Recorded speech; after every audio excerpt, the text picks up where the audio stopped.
Hello everybody, a very warm welcome back to the MEC-TEC garage. We're back on Project Plonker today. We're going to carry on. I'm trying to get this thing done as much as possible, obviously rather than the Lotus, because I'm very tempted on jumping on that Lotus, and I know you probably all want to see it, but I need to get this van sorted out. It's been going on far too long now. Now if these are the sort of projects you like to see, the van, the Lotus, or my other back catalogue, make sure you do a couple of things for me. Hit the like, hit the subscribe, and ring the notification bell to tell you every time I upload a video. That would really help me out on the channel. Right, with that out of the way, I'm going to crack on with this. I've decided to do a job which I've been umming and ahhing about for ages, which is that interior, it's not really interior, that inner air scoop. I've been umming and ahhing whether to paint it. It's the only bit under the body I haven't painted. And although you don't see it when the heater matrix is in there, it's kind of one of them things I'm thinking to myself, if you just peek down the side, you'll be able to see a little bit of paintwork and it'll look a lot nicer if it's all a nice colour. So I'm going to try and do it the same colour as the dash, but I'm going to do it in satin lacquer after rather than shiny. So let me grab the camera and I'll show you exactly what we're doing. Right, there's the air scoop. As you can see, there is a panel which goes right over the top of this. So as I say, and I've took the rad back out, as you can see, because obviously at the moment I've got no coolant in it, so this is a prime time to do this job if I'm going to do it. So basically all I'm going to do is rub this down, get it all prepped up. I'm not going to go mad with it, I just want it to look tidier. Get it all masked up, and we'll give it a couple of coats of the colour that we've got on the dash, which is that goldy colour, which I think looks quite nice. And then a couple of coats of satin lacquer, and hopefully that should do it good. I'm not sure what to do with this bracket yet. I might take that off because that's a bit manky as well, and then we can revisit that on again after. Once I've painted all that back up. That is for the washer bottle. Also, I'm not 100% sure whether I'm going to remount it there or not yet, because I'm in an again whether to put in an electric washer rather than the original vacuum one. But time will tell on that side of things. But first things first, let's get this painted, because once this is painted, then I can get the rad back in, get it filled up with coolant, sort the distributor out, and actually get it running. Now we've got oil pressure from the last video, if you'd have seen that one. Now we've got oil pressure. We can actually get it running and keep it running, and hopefully it will be absolutely marvellous and everything will be working as it should do. So let's crack on, get this done, and then we can carry on.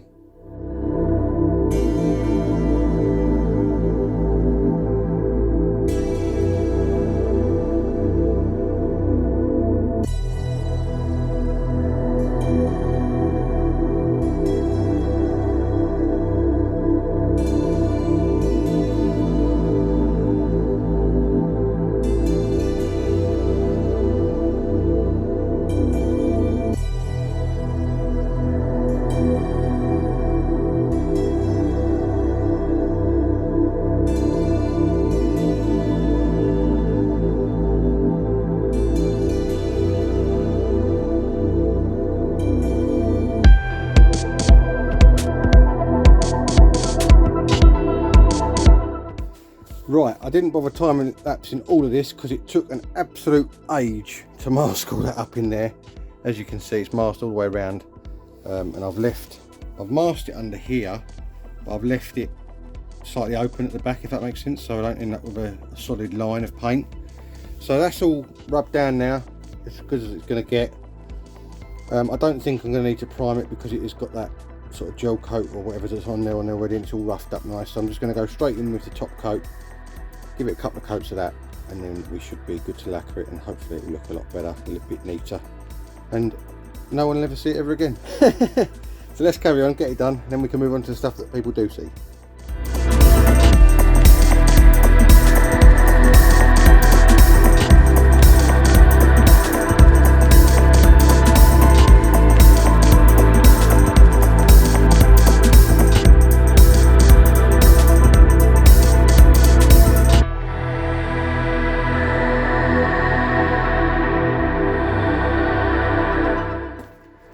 Rightio, since the bit of time lapse, as you can see, I've got the rad back in there now.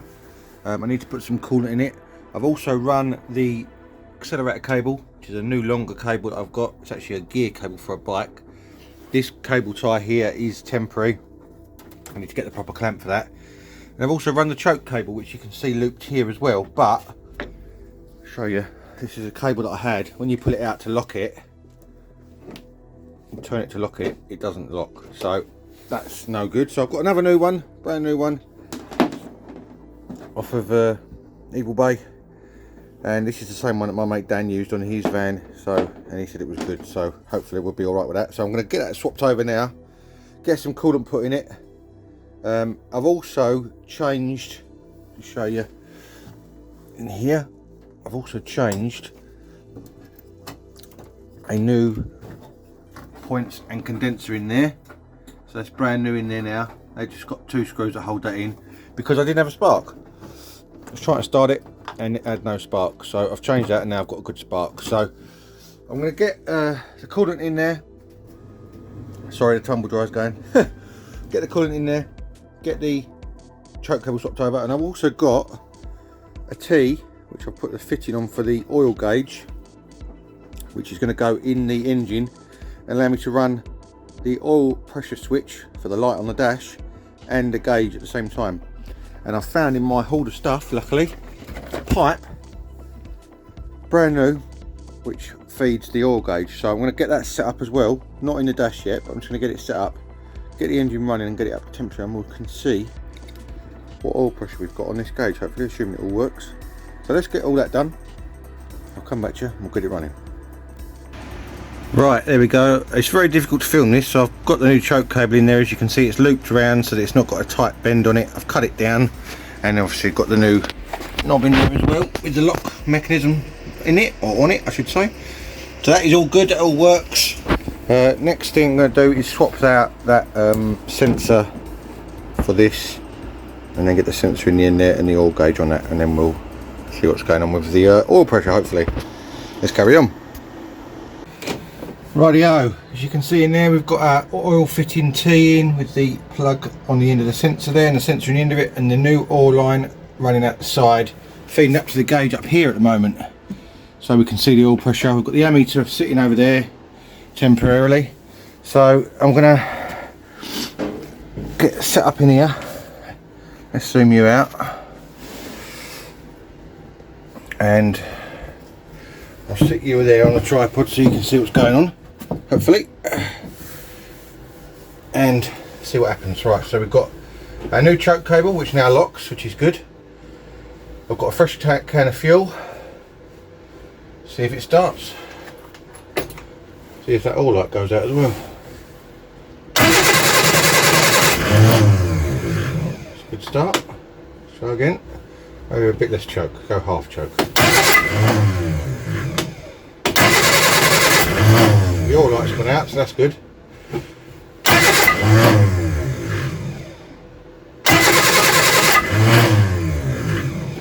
Come on.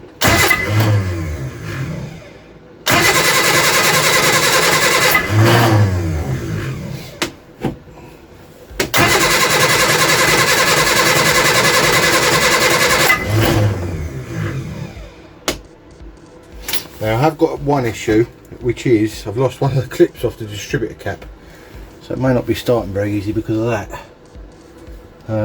It did start before when I tested it without that on, so it's very cold today as well. Come on. What's the oil pressure gauge doing when I turn it over? Got oil pressure.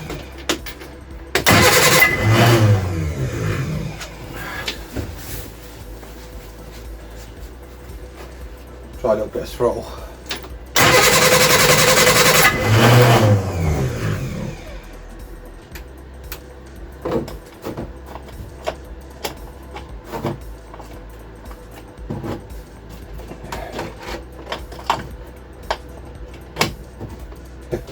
The other clip's come off the distributor cap, and that's live.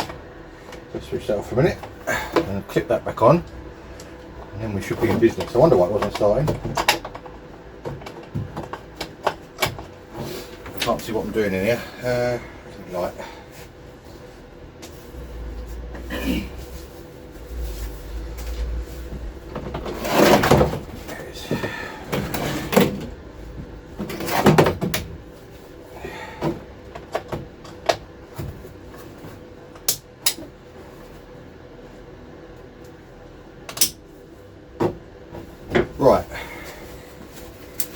This should start straight up now. Look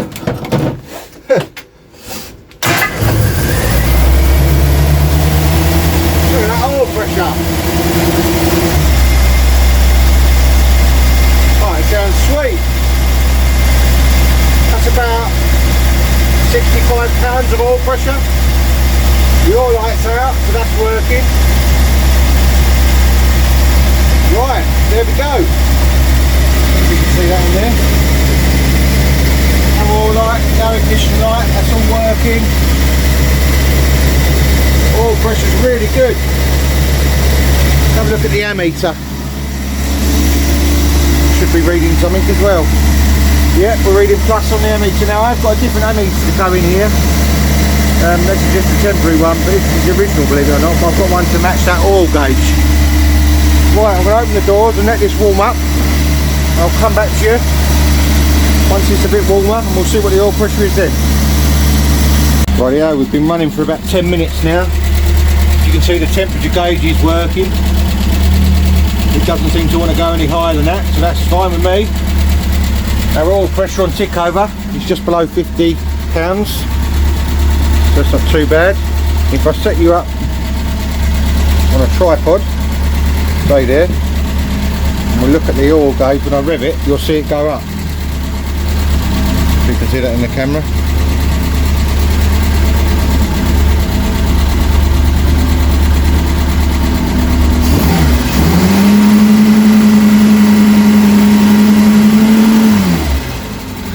I'm assuming that's about normal. It's about 60 pounds of oil pressure, I guess, so.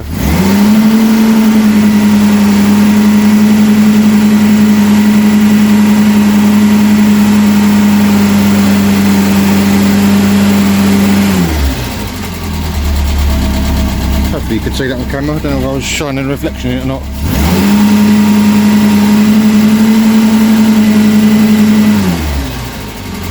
I think that's pretty acceptable. I don't know what the norm is for these, but if you guys know any different, let me know. That seems pretty good to me. Top banana. Just thought I'd show you this. Now it's had a proper run. After obviously it's been stopped for a little while. Watch how it starts. Oh yeah. Never started like that before. That is mega. Top banana. Right, next thing I'm going to do is get these gauges mounted in the dash. Now obviously I've got my oil one there and I've got my new amp one there. The amp one's going to sit just here and the oil one's going to sit over here, I think. So I'm going to do it so they're even. So I've got to now measure up, have a little measure up and see where the best position is for them. Obviously it's going to be a bit difficult because this part of the dash is taller than this part. So I'm going to have to work off this bottom edge because I think the bottom edge is the same.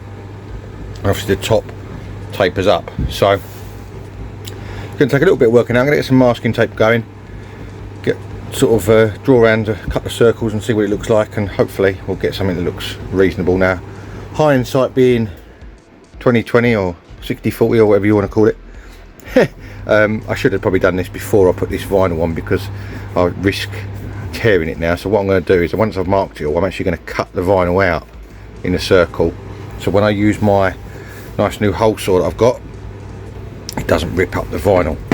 That is the plan. So I'm going to work on this, get these marked up, hopefully I'll be able to get them pretty even, and I'll come back to you in a second.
Yeah, that wasn't nerve-wracking at all.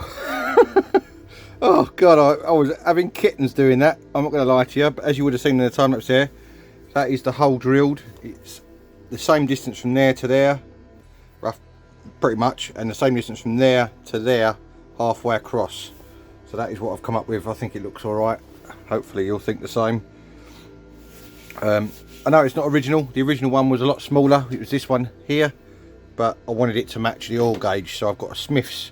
I'm going to call this the lightning gauge, as old Derek from Vice Grip Garage, where he says the lightning cube and the lightning hoses. Well, I've got the lightning gauge, so that's the amps gauge there, so that's good. That's that one in. Now I've got to do exactly the same on this side, and hopefully it goes just as well, and we don't have any problems with that, and then we'll have a nice set of gauges installed in the van. That'll be absolutely mega. It looks a bit wonky in the picture, but it's not. That is straight. Hope you can see that. It is definitely straight. I mean, obviously I can twist it either way to make sure that it's straight, but it is straight. So there we go. That's that one done. Let's get the second one in. Right, here is my thinking.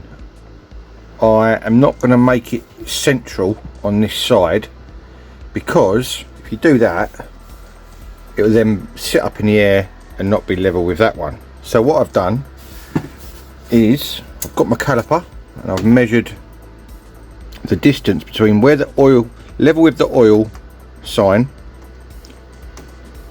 to the edge of that hole, and level with the ignition sign level to that hole, and they are bob on. So that is the same distance from there to there, and there to there.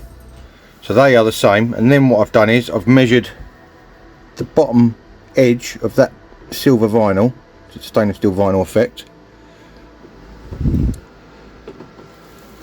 which gives me, I don't know what the measurement is, but it gives me that.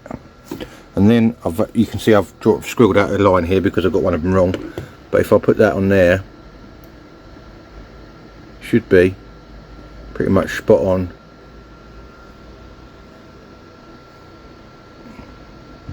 to that top line, which it is slightly. Let's just measure that again, because I did get it bob on a minute ago.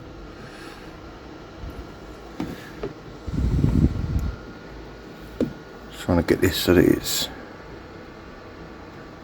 problem is I can't get it flush because the dash is in the way. Let's do it this way, that might be better.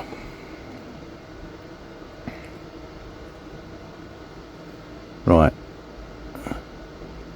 bottom of the vinyl to there. Let's see if this is the same. Bottom of the vinyl to there is absolutely bob on.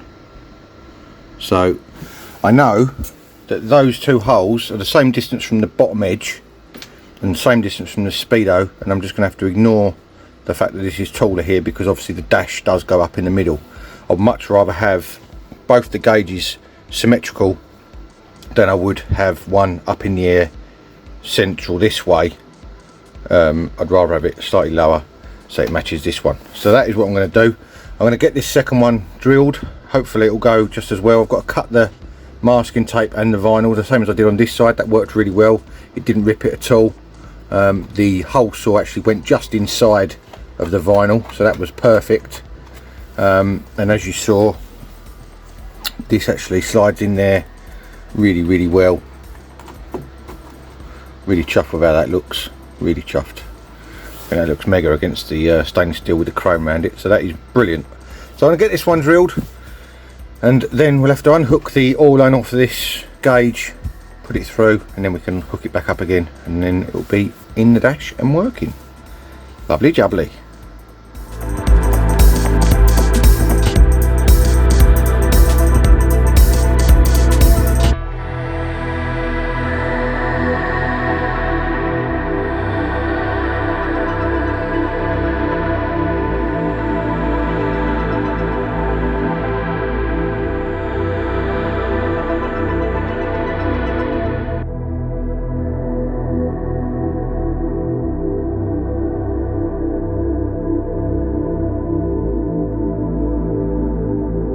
Right, there we go. That is our two dash gauges in. As you would have seen, this one did take a very slight bit of filing for some reason. It didn't want to go in easily and didn't want to force it, but now it fits in there just nice.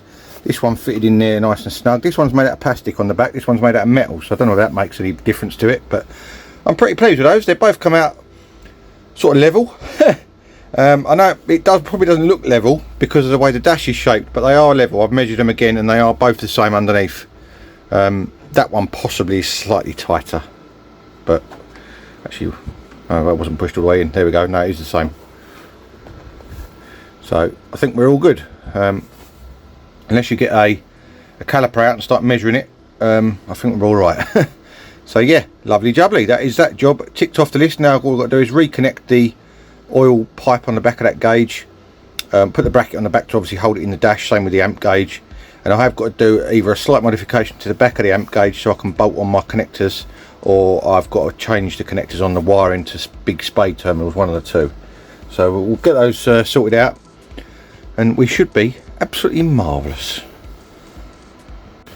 Rightio, there's both gauges in, all wired in and plumbed in with the oil. Now on this one I used the original loop terminals on the end of the wiring, and on the back of the gauge it had spades, so there was two small square holes in the spades themselves, so I drilled those out round and bolted the loop terminals through, and that worked absolutely fine. So I've done that, got the oil pipe connected onto this one, not got any lights set up yet, and bearing in mind this hasn't been started since we last started, which was in real time is about 3 or 4 hours ago.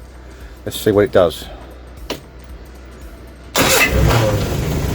Oh, look at that, on the button we've got the amp gauge working away there. Obviously it's a bit fluttery on tick over, and we've got the oil pressure working there, absolutely spot on.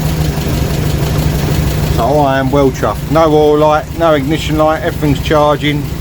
It is all absolutely marvellous, top banana. Right then, I hope you can tell by my face, I am a happy bunny. This is 2 videos on the trot now that I've actually finished on a high, which is what I always say to you guys. If you're doing a job, always finish on a high. So we're going to stop there. I've run out of time. I need to get this video edited ASAP and get it up for you on Friday evening. It's currently Friday afternoon, so I've not got a lot of time left. So if the video's a bit late tonight, I do apologise. I'm well chuffed with how this has come out though, with all the paintwork and the wiring and the cables and gauges and everything else. It is looking good, and it is really giving me a boost to get this project finally done. So if you do like projects like this, make sure you do those 4 things for me: like, subscribe, share and hit that notification bell. It's all free, it costs you absolutely nothing, it takes seconds, and it really helps me out on the channel, so I really do appreciate it if you could do those things for me. That would be superb. Remember, I've got Instagram MEC_TEC1985, and I have got Facebook MEC-TEC for little sneak peeks during the week of what I'm up to. And all that's left me to say is thank you very much for watching. And if you want to join me soon for more automotive adventures, I'll see you again next time. Cheers guys.